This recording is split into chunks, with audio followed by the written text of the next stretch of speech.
Balik lagi bersama gua Rodi, dan kali ini kita tuh akan menghadirkan berita-berita yang penting untuk kalian yang pastinya cinta di industri teknologi.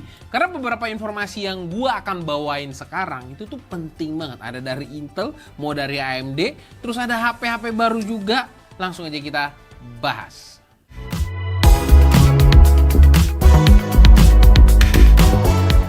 Yang pertama kita bahas dulu dari prosesor Intel. Karena kan yang baru-baru ini ada prosesor Intel Core Ultra 200V.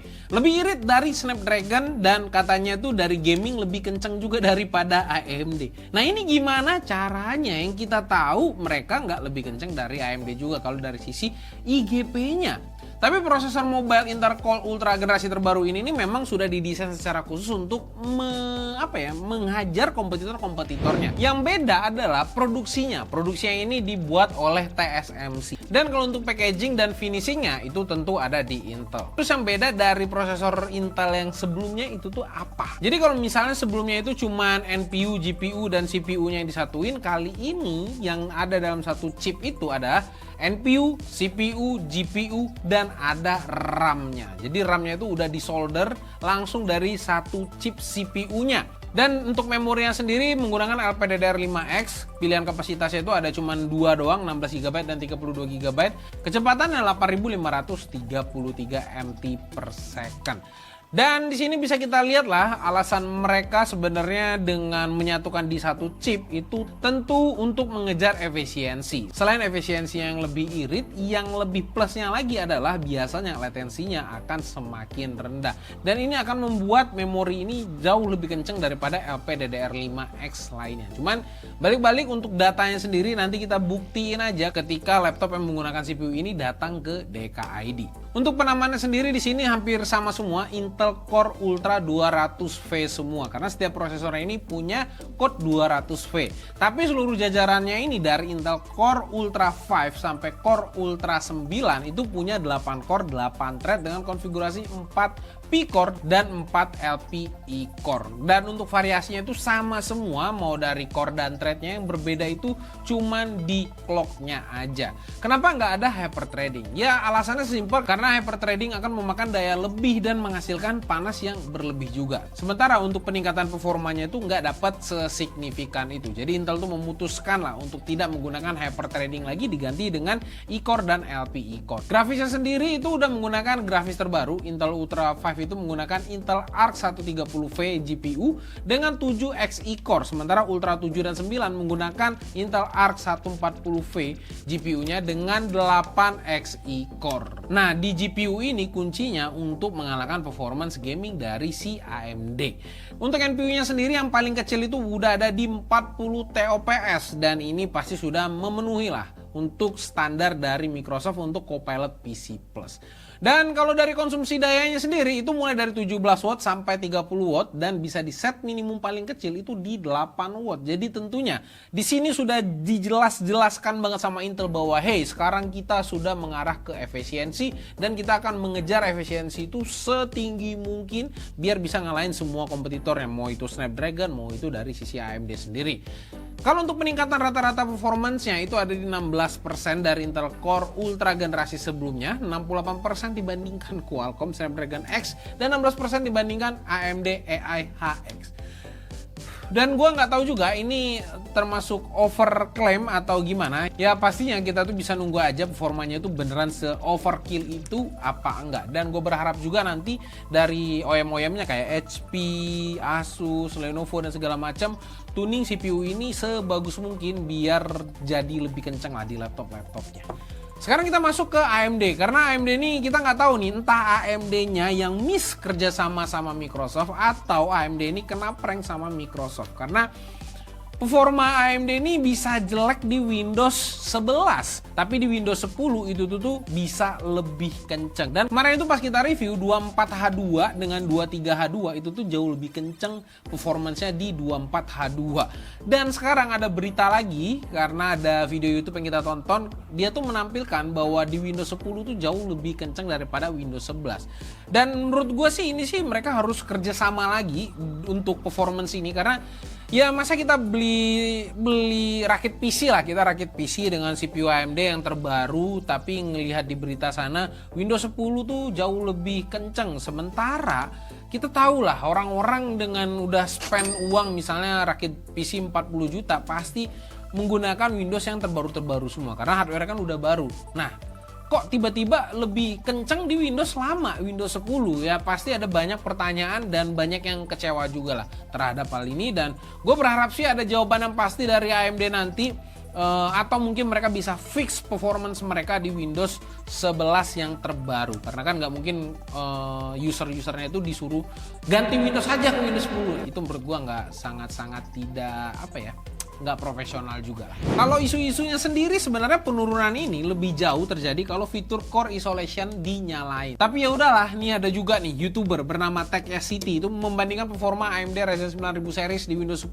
dan 11 dengan atau tidak menggunakan core isolation, dan pengujian ini dilakukan di game Cyberpunk ya 2077, dan benchmarknya ini mengalami penurunan performanya ini bisa sampai 29%. Dimana 29% itu lumayan gede loh. Kita ngelihat aja nih kan, naik performance-nya aja nggak mungkin di atas 29%, tapi penurunan performa karena Windows doang itu bisa sampai 29%, dan ini ya lumayan mengejutkan juga. Penurunan ini bukan cuma terjadi di 9000 series aja, tapi di Ryzen 7000 series juga. Tapi penurunan di 7000 series jauh lebih kecil daripada 9000 series, dan Intel juga mengalami penurunan juga sebenarnya, tapi maksimalnya hanya di 11% di aplikasi-aplikasi atau di game-game tertentu. Ya kita harap ya ini nanti AMD atau ya Microsoft-nya lah tolong fix masalah isu ini, jadi kita tahu lah Windows mana yang bisa jadi patokan untuk best performance ketika kita menggunakan Microsoft Windows. Ya gua harap sih Microsoft Windows punya official statement lah untuk masalah ini. Sekarang kita masuk ke smartphone nih yang tiba-tiba nih, yang nggak tahu angin apa yang datang gitu kan ke Huawei. Tiba-tiba di web Kemenperin atau website yang ngecek-ngecek TKDN gitulah, itu nongol smartphone terbaru dari Huawei setelah sekian purnama. Apakah ini HP 3 Volt yang lagi heboh-heboh? Nah, tapi bukan. Setelah kita cek, Huawei dengan kode HBP LX9 adalah smartphone yang nggak kalah keren juga, yaitu Huawei Pura 70 Ultra. Lumayan keren nih. Harusnya sih yang suka kamera tuh banyak yang nunggu ini, karena smartphone ini fokusnya ke kamera. Kameranya ini keren banget karena kamera utama 50MP-nya ini bisa maju kayak kamera pocket zaman dulu. Jadi zoomnya itu physical, yang harusnya bisa jauh lebih rapi dan jauh lebih jelas, detail, dan nggak ngurangin kualitas sama sekali. Kameranya ini bisa optical zoom juga sampai 3,5 kali dan digital zoom sampai 100 kali. Sensor sendiri menggunakan sensor 1 inch dan lensanya itu bukannya itu f1.6. Katanya sih dengan teknologi kameranya ini bisa memfoto objek bergerak sampai 300 km per jam. Dimana mobil di Indonesia nggak bisa melaju secepat itu karena macet. Dan desainnya juga super premium dan elegan dengan 4 pilihan warna, yaitu green, brown, white, black. Dan kita juga masih belum tahu di Indonesia bakal masuk gimana, masuk warna apa aja. Untuk harganya sendiri itu kalau di luar itu harganya di sekitar 1.500 USD atau sekitar 23 jutaan. Ya kita berharap sih kalau masuk di Indo nanti harganya bisa sama, karena udah ngikut TKDN juga kan. Ya gue berharap sih harganya bisa sama.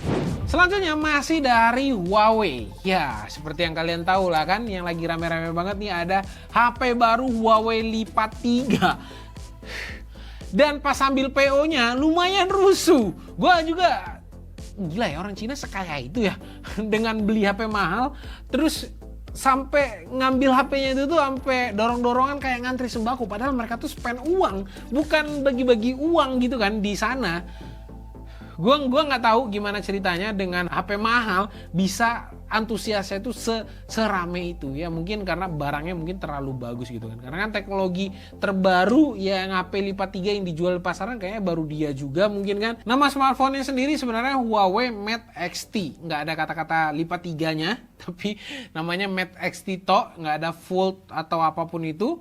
Dan ini diklaim HP Lipat 3 yang pertama ada di dunia. Kalau lagi dilipat sebenarnya HP ini kayak kerasa HP biasa aja. Layarnya itu standar 6,4 inch. Ya beneran kayak HP biasa aja, tapi pas dibuka itu tuh jadi keren banget. Layarnya tuh jadi 7,9 inch, resolusinya 2K lagi kan. Nah kalau dibuka tiga layarnya ini, layar ini jadi gede banget, 10,2 inch, 3K lagi naikkan resolusinya. Jadi menurut gua dengan layar 10 inch harusnya sih untuk multitasking, nonton film atau kerja itu tuh jadi enak aja di sebuah smartphone dan bisa dilipat juga. Dan smartphone dengan layar selebar ini juga mungkin bisa jadi pengganti laptop di masa yang akan datang. Cuma kita lihat aja transisi teknologi ini seperti apa. Apakah emang beneran bisa sekencang itu ngalahin laptop? Tapi walaupun HP ini lipat 3 juga, tapi nggak kerasa tebel juga, kayak pegang 3 HP. Ketebalannya ini saat dilipat tuh cuma 12,8 mm. Beratnya juga nggak kayak 3 HP, cuma 298 gram aja. Artinya beda dikit dari Google Pixel atau iPhone. Dari segi desainnya sendiri ini udah jelas banget ya, kelihatan premium dan flagship banget. Dan untuk warnanya sendiri cuma ada 2, yang nama Cinanya itu ada Ruihong dan Xuanhe. Dari namanya aja sudah menjelaskan banget bahwa HP ini cuma dijual di Cina doang. Dan smartphone ini dibalut dengan frame emas yang bikin derajat kalian tuh bisa naik kelas ketika menggunakan atau memegang HP ini di depan banyak orang. Untuk speknya sendiri jelas kelas flagship. Di sini kita lihat nih, kalau untuk displaynya sendiri ya pasti udah 3 volt LTPO OLED display.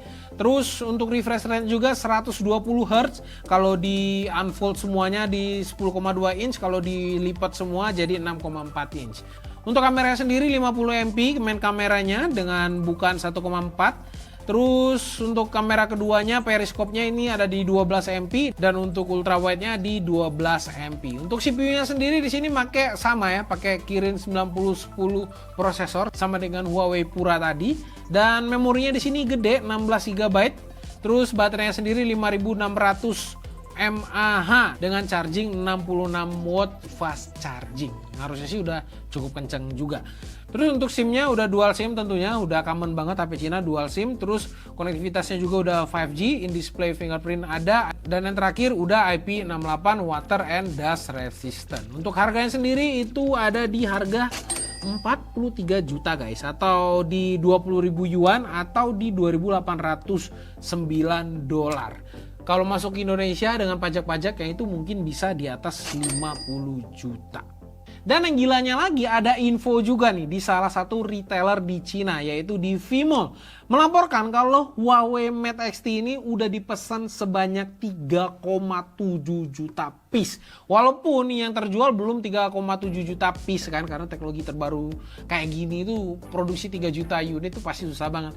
Tapi antusias orang itu tuh bisa kita lihat dari sini, itu tuh lumayan gila coy. PO-nya dengan harga segini tuh 3 tuh ya sampai susah ngomongnya, 3,7 juta piece. Gila, itu duitnya berapa men? Maksudnya dari sisi pabriknya juga nggak bisa menuhin kebutuhan masyarakat. Dan dari sini bisa kita lihat lah, memang HP Fold ini sangat-sangat ditunggu sama banyak orang. Dan kalau gue sendiri sebenarnya sih susah sih untuk dipercaya 3,7 juta. Cuma kalau emang beneran ya emang gila aja. Cuma kalau di 1 juta orang yang PO-nya mungkin masih bisa dipercaya. Karena buktinya itu dari pas orang ngambil PO-nya. Orang tuh berbondong-bondong lari sampai sepatunya tinggal gitu kan. Video ini gue dapat dari Om Diar juga kebetulan. Gue nggak tahu dia dapat dari mana, tapi lumayan gila juga. Orang HP demi HP loh, segila itu orang. Ini HP bukan barang hidup yang kita beli, yang uangnya itu tuh lumayan 50 juta kan. Lu bayangin tuh 50 juta kalau dikali 3,7 juta. Itu berapa bro? Bisa bantu berapa banyak orang? Cuman nggak semua orang di dunia ini dermawan. Oke, mungkin itu dia tadi berita kali ini. Apakah berita-berita kayak gini menarik untuk kalian? Langsung aja komen di bawah, kasih pendapat kalian dan kasih tahu juga berita mana yang paling menarik. Mungkin kita akan bahas di next video. Oke, sampai jumpa di video selanjutnya. Gua Rodi. Bye bye guys.